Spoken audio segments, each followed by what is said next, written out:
Magandang buhay, mabuting tao. Hello guys, magluluto ngayon tayo ng frozen na baboy ne guys.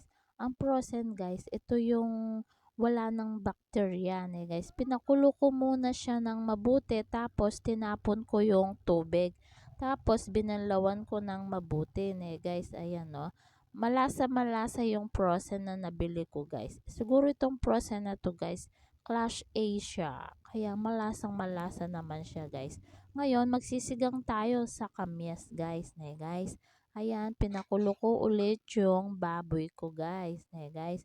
Ngayon, ilalagay na natin yung kamyas para sabay silang lalambot. Ne guys. Lalagyan na natin ng pampalasa, pangpalinamnam. Ne guys. Ayan.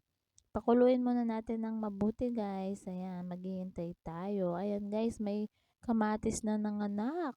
Ngayon, nag-iisang kamatis ko lang kasi yan guys. Kaya, nilagay ko na guys. Ayan, no. Hihalo-halo lang natin muna guys. Guys.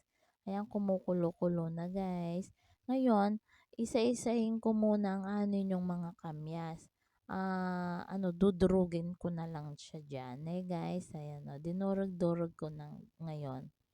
Alam nyo ba yung frozen na karne, mas healthy pang kainin ng frozen na karne kasi yung mga bacteria guys, namatay na yung mga bacteria. Kasi yung press guys, active pa yung ano niya, yung bacteria kahit naluto na, active pa rin yung bacteria niya. Itong frozen na guys, na-stack na siya, kaya unti-unting namamatay yung bacteria ng frozen food guys. Kaya magpo-frozen muna tayo kasi mura siya guys ngayon. 280 ang kilo ng frozen ngayon guys. Guys. Kaysa sa press. Ang mahal-mahal ng press ngayon. Kaya magpo-frozen muna tayo.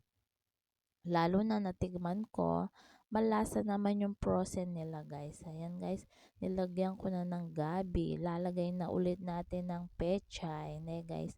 Ayan, hintayin na natin kumulong guys. Sinigang sa kamyas pala yan guys. Kasi yung mga kamyas ngayon dito sa amin, uso na naman.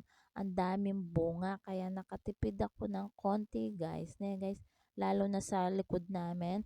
Ang daming-daming bunga ng kamyas namin. Kaya kung gusto nyong humingi lang kayo dito guys. Pumunta lang kayo dito sa amin guys para makapitas kayo ng kamyas. Maraming bunga mga kamyas ngayon. Panahon ng mga kamyas ngayon guys. Kaya magkakamyas muna tayo sa pang-asim natin guys.